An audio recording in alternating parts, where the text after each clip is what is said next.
ओम नमो भगवते वासुदेवाय। ओम नमो भगवते वासुदेवाय।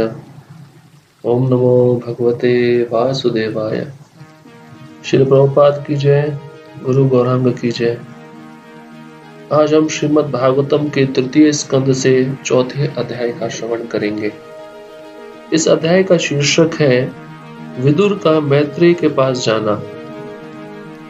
तत्पश्चात उन सबों ने, वृष्णि यथा भोजवंशियों ने, ब्राह्मणों की अनुमति से प्रसाद का उच्छिष्ट खाया और चावल की बनी मदिरा भी पी। पीने से वे सभी संज्ञा शून्य हो गए और ज्ञान से रहित होकर एक दूसरे को वे मर्म भेदी कर्कश वचन कहने लगे। जिस तरह बांसों के आपसी घर्षण से विनाश होता है, उसी तरह सूर्यास्त के समय नशे के दोषों की अंतःक्रिया से उनके मन असंतुलित हो गए और उनका विनाश हो गया।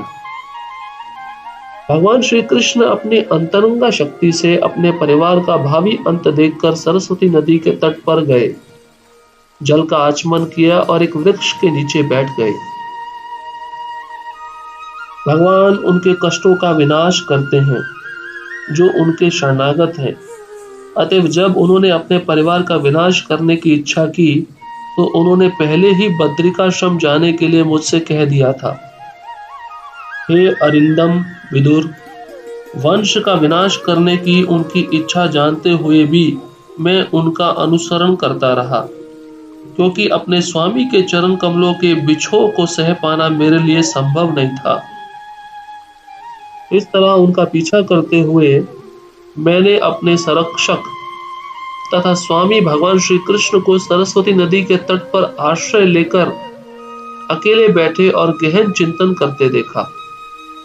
यद्यपि वह देवी लक्ष्मी के आश्रय हैं, भगवान का शरीर श्यामल है, किंतु वह सच्चिदानंदमय है और अतीव सुंदर हैं। उनके नेत्र सदैव शांत रहते हैं और वह प्रातःकालीन उदय होते हुए सूर्य के समान लाल है। मैं उनके चार हाथों, विभिन्न प्रतीकों तथा पीले रेशमी वस्त्रों से तुरंत पहचान गया कि वह भगवान है। भगवान अपना दाहिना चरण कमल अपनी बाईं जांघ पर रखे एक छोटे से बरगद वृक्ष का सहारा लिए हुए बैठे थे। यद्यपि उन्होंने सारे घरेलू सुपास त्याग दिए थे, तथापि वह उस मुद्रा में पूर्ण रूपेण प्रसन्न दिख रहे थे। उसी समय संसार के अनेक भागों की यात्रा करके महान भगवत भक्त तथा महर्षि कृष्ण द्वैपायन व्यास के मित्र एवं हितैषी मैत्रेय अपनी इच्छा से उस स्थान पर आ पहुंचे। मैत्रेय मुनि उनमें भगवान में अत्यधिक अनुरक्त थे और वे अपना कंधा नीचे किए प्रसन्न मुद्रा में सुन रहे थे। मुझे विश्राम करने का समय देकर भगवान मुस्कुराते हुए तथा विशेष चितवन से मुझसे इस प्रकार बोले। हे वसु, मैं तुम्हारे मन के भीतर से वह जानता हूं जिसे पाने की तुमने प्राचीन काल में इच्छा की थी। जब विश्व के कार्यकलापों का विस्तार करने वाले वसुओं तथा देवताओं ने यज्ञ किए थे, तुमने विशेष रूप से मेरी संगति प्राप्त करने की इच्छा की थी। अन्य लोगों के लिए इसे प्राप्त कर पाना दुर्लभ है, किंतु मैं तुम्हें यह प्रदान कर रहा हूं। हे साधु, तुम्हारा वर्तमान जीवन अंतिम तथा सर्वोपरि है, क्योंकि तुम्हें इस जीवन में मेरी चरम कृपा प्राप्त हुई है। अब तुम बद्ध जीवों के इस ब्रह्मांड को त्याग कर मेरे दिव्य धाम वैकुंठ जा सकते हो। तुम्हारी शुद्ध तथा अविचल भक्ति के कारण इस एकांत स्थान में मेरे पास तुम्हारा आना तुम्हारे लिए महान वरदान है। हे उद्धव, प्राचीन काल में कमल कल्प में सृष्टि के प्रारंभ में मैंने अपनी नाभि से उगे हुए कमल पर स्थित ब्रह्मा से अपनी इस दिव्य महिमाओं के विषय में बतलाया था, जिसे बड़े बड़े मुनि श्रीमद् भागवत कहते हैं। उद्धव ने कहा, हे विदुर, जब मैं पूर्ण पुरुषोत्तम भगवान द्वारा इस प्रकार से प्रतिक्षण कृपा भाजन बना हुआ था और उनके द्वारा अतीव स्नेह पूर्वक संबोधित किया जा रहा था, तो मेरी वाणी रुक कर आंसुओं के रूप में बह निकली और मेरे शरीर के रोम खड़े हो गए। अपने आंसू पोंछकर और दोनों हाथ जोड़कर मैं इस प्रकार बोला, हे प्रभु, जो भक्तगण आपके चरण कमलों की दिव्य प्रेमा भक्ति में लगे हुए हैं, उन्हें धर्म, अर्थ, काम तथा मोक्ष, इन 4 पुरुषार्थों के क्षेत्र में कुछ भी प्राप्त करने में कोई कठिनाई नहीं होती।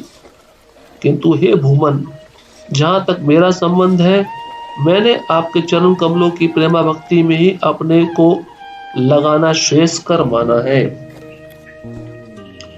हे प्रभु, विद्वान मुनियों की बुद्धि भी विचलित हो उठती है जब वे देखते हैं कि आप समस्त इच्छाओं से मुक्त होते हुए भी सकाम कर्म में लगे रहते हैं, अजन्मा होकर भी जन्म लेते हैं, अजय काल के नियंता होते हुए भी शत्रु भय से पलायन करके दुर्ग में शरण लेते हैं, तथा अपनी आत्मा में रमण करते हुए भी आप अनेक स्त्रियों से घिरे रहकर गृहस्थ जीवन का आनंद लेते हैं। हे प्रभु, आपकी नित्य आत्मा कभी भी काल के प्रभाव से विभाजित नहीं होती और आपके पूर्ण ज्ञान की कोई सीमा नहीं है।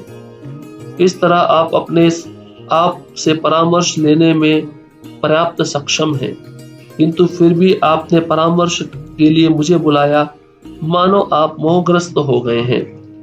यद्यपि आप कभी भी मोहग्रस्त नहीं होते, आपका यह कार्य मुझे मोहग्रस्त कर रहा है। हे प्रभु, यदि आप हमें समझ सकने के लिए सक्षम समझते हो तो आप हमें वह दिव्य ज्ञान बतलाएं जो आपके विषय में प्रकाश डालता हो और जिसे आपने अपने पूर्व ब्रह्मा जी को बतलाया है। जब मैंने पूर्ण पुरुषोत्तम भगवान से अपनी ये हार्दिक इच्छा व्यक्त की तो कमल नेत्र भगवान ने मुझे अपनी दिव्य स्थिति के विषय में उपदेश दिया। मैंने अपने आध्यात्मिक गुरु भगवान से आत्मज्ञान के मार्ग का अध्ययन किया है, अतएव उनकी प्रदक्षिणा करके मैं उनके विरह शोक से पीड़ित होकर इस स्थान पर आया हूं। हे विदुर, अब मैं उनके दर्शन से मिलने वाले आनंद के अभाव में पागल हो रहा हूं और इसे कम करने के लिए ही अब मैं संगति के लिए हिमालय स्थित बद्रिकाश्रम जा रहा हूं, जैसा कि उन्होंने मुझे आदेश दिया है। वहां बद्रिकाश्रम में नर तथा नारायण ऋषियों के रूप में अपने अवतार में भगवान अनादिकाल से समस्त मिलनसार जीवों के कल्याण हेतु महान तपस्या कर रहे हैं। श्री सुखदेव गोस्वामी ने कहा, उद्धव से अपने मित्रों तथा संबंधियों के संहार के विषय में सुनकर विद्वान विदुर ने स्वयं के दिव्य ज्ञान के बल पर अपने असह्य शोक को प्रशमित किया। भगवान के प्रमुख तथा अत्यंत विश्वस्त भक्त उद्धव जब जाने लगे तो विदुर ने स्नेह तथा विश्वास के साथ उनसे प्रश्न किया। विदुर ने कहा, हे उद्धव, चूंकि भगवान विष्णु के सेवक अन्यों की सेवा के लिए विचरण करते हैं, अतः यह उचित ही है कि आप उस आत्मज्ञान का वर्णन करें जिससे स्वयं भगवान ने आपको प्रबुद्ध किया है। श्री उद्धव ने कहा, आप महान विद्वान ऋषि मैत्रेय से शिक्षा ले सकते हैं, जो पास ही में है और जो दिव्य ज्ञान की प्राप्ति के लिए पूजनीय है। जब भगवान इस मर्त्य लोक को छोड़ने वाले थे, तब उन्होंने मैत्रेय को प्रत्यक्ष रूप से शिक्षा दी थी। सुखदेव गोस्वामी ने कहा, हे राजन, इस तरह यमुना नदी के तट पर विदुर से भगवान के दिव्य नाम, यश, गुण इत्यादि की चर्चा करने के बाद उद्धव अत्यधिक शोक से अभिभूत हो गए। उन्होंने सारी रात एक क्षण की तरह बिताई। तत्पश्चात वे वहां से चले गए। राजा ने पूछा, तीनों लोकों के स्वामी श्री कृष्ण की लीलाओं के अंत में तथा उन वृष्णि एवं भोज वंशों के सदस्यों के अंतर्धान होने पर, जो महान सेना नायकों में सर्वश्रेष्ठ थे, अकेले उद्धव क्यों बचे रहे? सुखदेव गोस्वामी ने उत्तर दिया, है प्रिय राजन, ब्राह्मण का शाप तो केवल एक बहाना था, किंतु वास्तविक तथ्य तो भगवान की परम इच्छा थी। वे अपने असंख्य पारिवारिक सदस्यों को भेज देने के बाद पृथ्वी के धरातल से अंतर्धान हो जाना चाहते थे। उन्होंने अपने आप इस तरह सोचा, अब मैं इस लौकिक जगत की दृष्टि से ओझल हो जाऊंगा और मैं समझता हूँ कि मेरे भक्तों में अग्रणी उद्धव ही एकमात्र ऐसा है जिसे मेरे विषय का ज्ञान प्रत्यक्ष रूप से सौंपा जा सकता है। उद्धव किसी भी तरह मुझसे घटकर नहीं है, क्योंकि वह प्रकृति के गुणों द्वारा कभी भी प्रभावित नहीं हुआ है। अतः भगवान के विशिष्ट ज्ञान का प्रसार करने के लिए वह इस जगत में रहता रहे। सुखदेव गोस्वामी ने राजा को सूचित किया।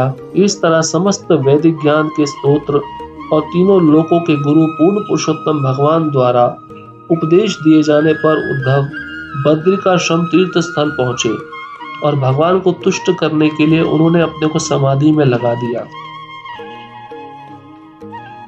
विदुर ने उद्धव से इस मर्त्य लोक में परमात्मा अर्थात भगवान कृष्ण के आविर्भाव तथा तिरोभाव के विषय में भी सुना, जिसे महर्षिगण बड़ी ही लगन के साथ जानना चाहते हैं।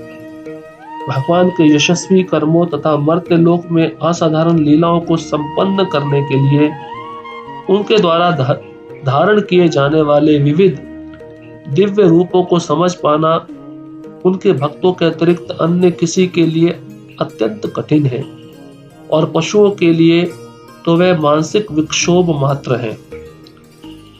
यह सुनकर कि इस जगत को छोड़ते समय भगवान कृष्ण ने उनका स्मरण किया था, विदुर प्रेम भाव से अभिभूत होकर जोर जोर से रो पड़े।